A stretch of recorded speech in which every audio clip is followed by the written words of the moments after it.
Napigilan ng mga otoridad ang isang tangkang mass shooting sa isang paaralan sa Leyte ayon sa Department of Interior and Local Government.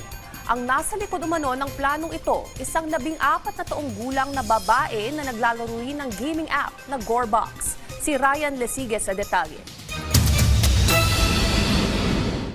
Hindi pa man naghihilom ang sugat, hinagpis at kirot sa malagim na pamamaril sa San Jose National High School sa Tacloban City sa Leyte na ikinasawi ng 3 individual. Isa na namang mass shooting ang nakumpirma ng mga otoridad. Mabuti na lamang ay agad itong natunugan ng mga otoridad at napigilan.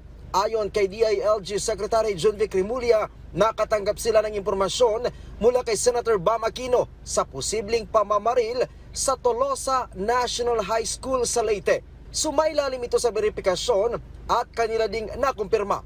Hello, send this to your friends. Yo, from Tolosa, prepare yourselves, especially you, as you owe me. Get ready. I will disrupt the school. You won't know me, but you will recognize me. There's no time, no day. Be prepared for whoever gets shot or stabbed. We don't care. Good luck to you at Tolosa Leyte National High School. Lumalabas na 14 na taong gulang na babae umano ang nasa likod ng plano na gumagamit ng multiple social media account. Napagalamang may personal at family problem ang batang minor de edad. Ayun ang delikado dito eh. Kasi nga nakikita sa video games na napakadali bumatay ng tao.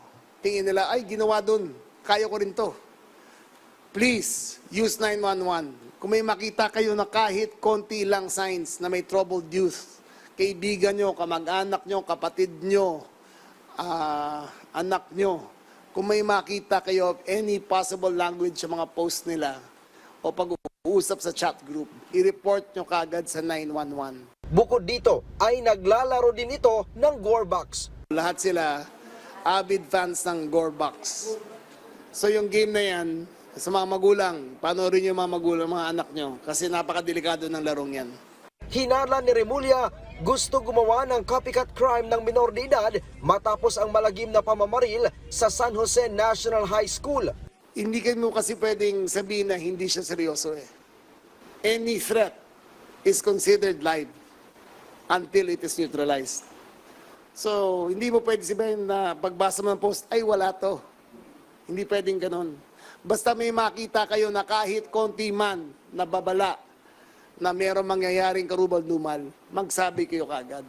Agad dinala sa DSWD ang minor de edad at pagkatapos ng interview ay ibinalik din ito sa kanyang pamilya dahil wala namang nagawang krimen. Samantala, nanawagan si Remulla na gumawa ng bagong batas sa pangangalaga ng baril. Pinarerepaso din ng kalihim ang implementing rules and regulations sa gun ownership. Sinabi rin ni Remulla na naniniwala siyang dapat permanente ng maban ang Gorebox na isang marahas na laro. Mula dito sa Kampo Crame, Ryan Lesigue para sa Bayan.